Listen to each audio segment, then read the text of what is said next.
bandiraɓe hettiyankoɓe yeɓiyankoɓe ayaw Pindi TV bisimilla mon e roɓɓindu jayndeli moɗon weltare min dañi huccidey mon e kala saaha noon kadi min dañiri weltare huccidey mon e oɗo subaka allarba hande ko wiɗon tan yo Allah waɗanen jaam goto fof salminama inde ko noon manama e jettode serenɓe men jejjitaka e laar gotol calminama jurama berta juuɗe ñaga duwaw yuppa e Sénégal o aduna fof hawɗo mbora sawo holluden caggal jaam duumo e nder leydi meɗen Sénégal Mauritanie Mali Guinée e Afrique fof aduna fof oɗo mboro sawo hollude en caggal yaha lawol muɗum ɗum noon ko addande on tan ko ɓuri tengtude e jayndeli ɗi hono subaka fof bani mon debbo Aissata Ndiaye wonde bamum Moussa Niang baba bisimilla ma mi wino noon mi wonta widema baba kono mi fuuji en calminima debbo mo dara e layɓe en calmini yeɓiyankoɓe Pidi TV tawteɓe nder e bo leydi kala no kewɗa wiɗade bilade saladade ɓuuri fittuɗade ɗoɓe gowawi wonde ɓen kay yeɓiyankoɓe ɓe ganduɗa tigui meeɗa yatir caggal hay saaha goto bisimilla mabɓe troisiéme numéro de la semaine revue de titre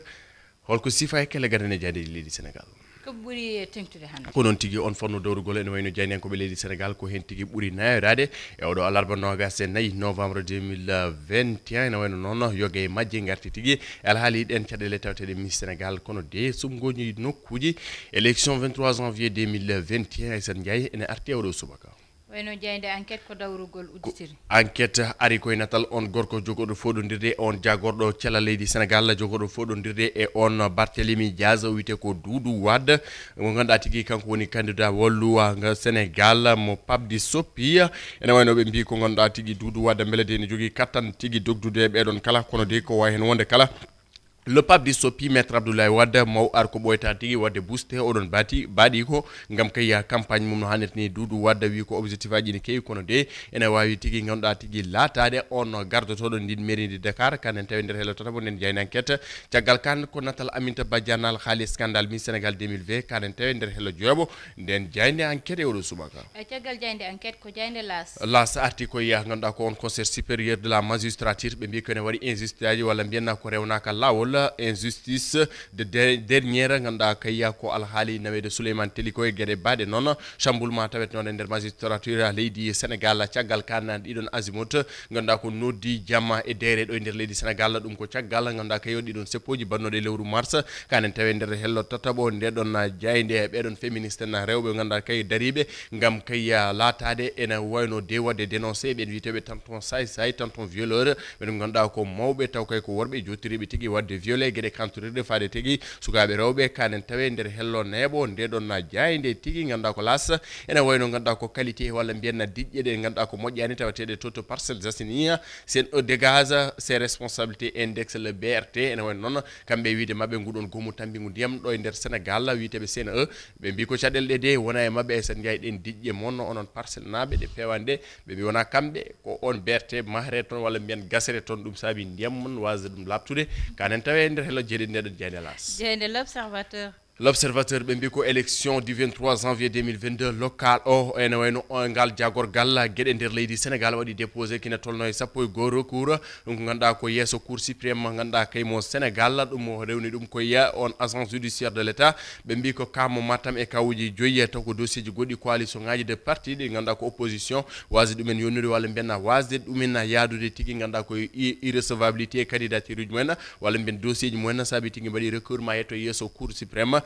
caggal kan ɓe mbi ko hoore lendi ko mo jeese ɗiɗi président Macky Sall entre perception et représentation ene wayno hol sifa tigui ganduɗa ko ndiɗon mbaɗi walla ɗeɗon mbaɗele ganduɗa tigui ɗeɗon fachetaji nelti ɗum hoore lendi Macky Sall hello jeeɓo ndeɗon jayde l'Obs ene wayno ɓe mbi ko guerre des plaintes yesso nde procureur plainte aji kewɗi tawama toon hayso tawi ganduɗa ko won pourtuɓe plainte gam koye jagande Fatma Dione kono de on debbo Aminata Badiane yatirani caggal de e ndeɗon haare ganduɗa tigui lamnude ɗum ceera holko sakki e lessa alhaali Miss Sénégal caggal l'observateur ko Vox Populi Vox Populi natal Moundiaye Cissé wondude tigui oɗon Ababacar Fall expert électoral arde famminde holno tigui ganduɗa ko ɗino wotoji jogorle laade dédal ene wayno oɗon raw gaddu mo ganduɗa tigui ko mode de vote mo ganduɗa tigui ɓesgu Sénégal ene wawi tigui taw famani ɗum o wi ko ene wawi addude caɗele nder département ji wonande citoyen kono kay wonande ɗiɗon candidat ji saabu so tawi oɗon électeur famani tigui ene wawi addude tigui ganduɗa ko caɗele o wi ko wodani ganduɗa ko waɗa so tawi ganduɗa ko waɗani hirjino waɓe na Aissata Ndiaye en jaha en pamini yimɓe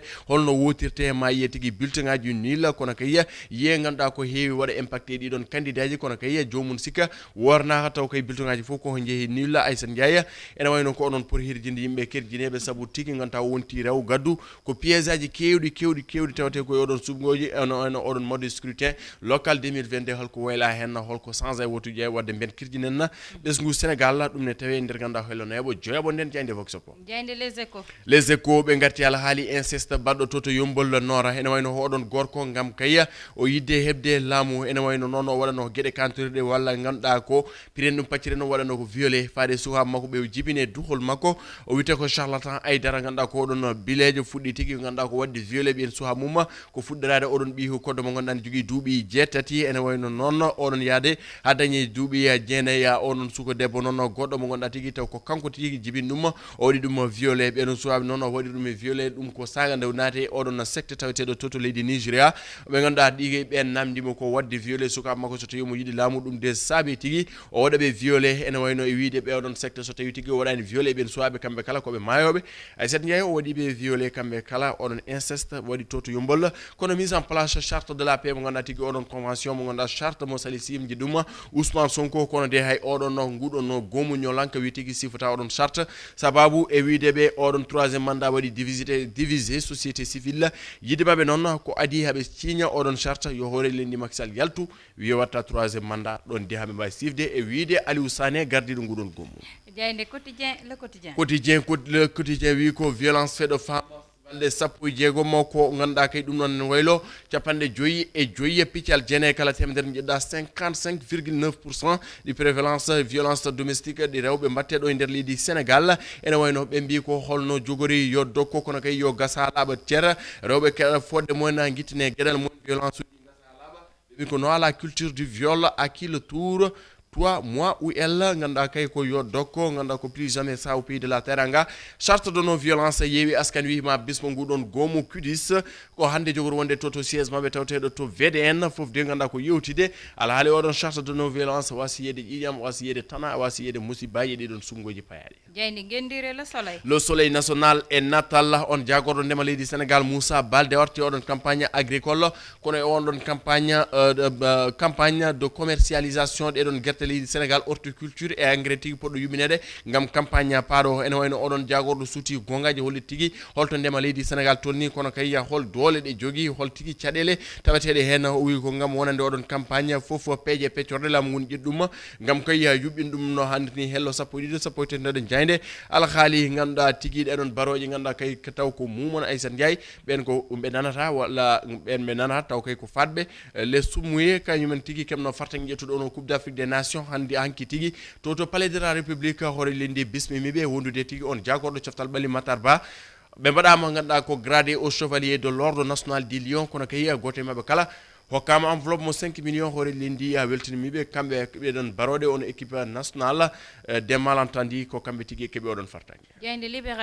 libération so na scandale ko révélation kono mafia guldo jawtawte nder odon taw kay ko otoji gujjaddo e Dakar nawe toto Sindia e nder galle goto mbade DPC ngada kay ko pièce par pièce ngada kay be gittu dum non ene wayno non laamu leydi Sénégal dari be kebi fawde jungo ngada kay ko jettato mabbe toto Malikunda kame Sindia ene wayno Okongo Clément Anthony mobe ngowi noddirde wala benna latido toni ko kanyum tigi woni célèbre vendeur jeewo didon pièces aji détachées taw kay ko wari de défoncer wala benna otoji anditani didon pièces aji holto gummi taw ko do be gujji dum ganda be kollo dum way ko non ko ciagal di umini kono de dogdo bere jutta way hayso juuti tan jomum ko hotelli yanoy less Aissata Ndiaye be don tigi paamo jungo to Sindia kono kay heddi be ko Malikunda hakune do e Dakar fof de ganda kay abene juudi be dadibe lemu leydi Sénégal yande coftal balli ko loggi hande coftal balli be garti odon deuxième affiche nganda kay ko 5e journée LDC Ligue des Champions be mbi ko nganda kay ko choc City Paris Saint-Germain hay so tawi Paris hebi no fartangi lappude be kambe les citizens premier match aller en wayno hande woni wadu mabbe hakunde Paris e nganda ko City be mbi ko AC Milan woni danger Real Madrid Inter bele qualifié kono kay en badi ngallan dawala qualification titre continental des Lions mal entendu bien arrosé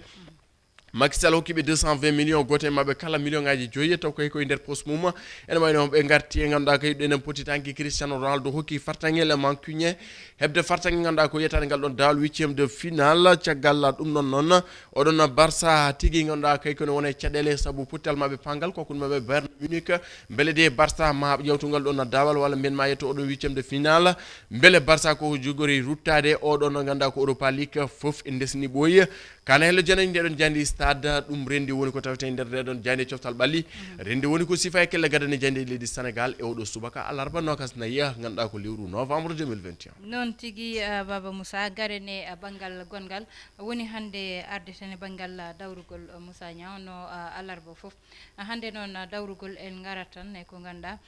waɗama woni ko woni page gadono e jayde losko enquête ɓe gari e maître Wade e ko ganduɗa ko kañum woni sungoli ɗi Moussa Niang hande ene ƴewtida woni PDS woni coalition ji soɓe mbaɗi tan so tawi PDS ko hen jeeya eɓe ene heewi fadede darde maître Abdoulaye Wade beele ma ar e sikke mabɓe mataw ɗo ɓe jetti fof on wawi yettindeɓe ɗon hande Moussa Niang maître Abdoulaye Wade ko mawɗo komo ganduɗa mawni doole muɗum kattan muɗum fof hokkani ɗum hande yaade e terrain o goto fof hande ene yii ɗum guite mum hokki ɗum ko way noon kono kadi ko wiyete ko haqqille liggoto Moussa Niang hande politicien ji beele aɓe poti darade saaha fof ɓe mbiya ma maître Abdoulaye Wade daro ardo nde ɓe puɗɗo yaade walla ma daro hollirane ko kamɓe jaadi nde ɓe puɗɗo yaade ɗum ɗon wasde hoolade hoore muɗum Moussa Niang ene way tan ɗo neɗɗo wiya mbeɗa yaha lamba kono so babam ardaki mi yahata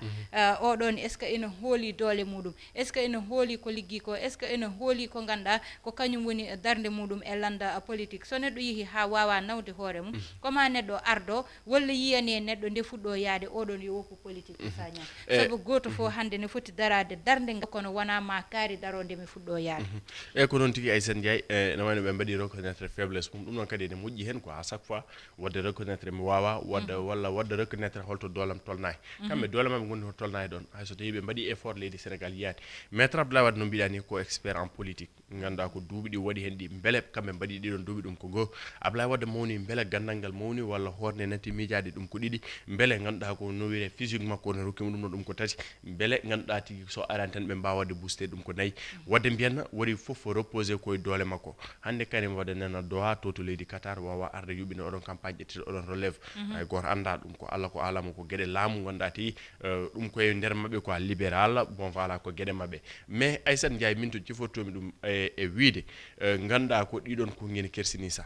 vieux mo ganduɗa heeɓi 90 e ko fawi ganduɗa tigui koye mumma ganduɗa woni base mon walla mbiyen koye ɗum fayi ɗon mi sikku ganduɗa sa daari holno siforino walla mbiyen holno PDS doole jogino hande so tawi eɗen kalda gonga ko gonga tan kaldete en momani ka jafoɗon konngol e noon mi wawa momde haala vraiment so tawi eɗen kalda gonga hande enjeu woni ko hakkude ganduɗa tigui ko Barthélémy Diaz e on ganduɗa ko o jagorɗo cellal leydi Sénégal Abdoulaye Diouf Sarr tu vois heddiɓe dilloɓe hen ɓe ganduɗa ko wayno Bambay Niani kañumen fof bon voilà gaari welnude geewu holko welnude geewu ganduɗa ko lawde geewu o ganduɗa kay beele ɓeɗon daña sippirde no hannirta ni hande ganduɗa ko ɓeɗon nena mbaɗa dohonto puɗɗiɓe campagne de hay so tawi ganduɗa koye wadde ganduɗa ko influence ɓesgu Sénégal dohonto Yoff doh mboko tu vois donc nak won koye wadde influence mais ɓeɗo ha joni a yiya ko premier pas ha joni yiyaka dille min voilà bon peut être bon haɓen dossier mabɓe naati waɗi valide mais ça reste quoi so tawi maître Wade ari peut être ne wawi wadde ɓe boosté te comme ko on tan wawi wadde ɓe boosté kamɓe ganduɗa ko fadde babiraɗo mawɗo bon voilà nde waɗa ɓe boosté c'est ça Moussa Niang ene kadi namdal gongal ngal kadi woni beele wona do banggal gartam kadi woni ko ɓe ŋakkira est ce que wona ɗum tagi saaha fof ma ɓe jiiɗa ardinde maître Abdoulaye Wade nde ɓe daña fond uji ɓe cohlidi ɗum ɗon fof kadi ko namdal tan nani hen saabu ene anda ko wowna yimɓe ɓe ɗo e nder leydi meɗen woni so campagne dañi yo koppareji kewɗe jalta Moussa Niang hayso koppareji jaltani paye yimɓe ɓe ko koppareji mbatta campagne saabu ka codowo gasoil ka luwowo auto ji Moussa Niang ka jahowo ɗo woni fof te ɗo jahata fof ma haccito ma wotto ɓe gonduɗa ɓe ne ko noon ko an jogoto ɗumen mumen ɗum ɗon fo ko so rendi noon mataw wasde ɓe doole moɓe tagi aɓe paɗa maître Abdoulaye Wade kono saaha fof tan wiyede yo yimɓe jooɗo ma jiya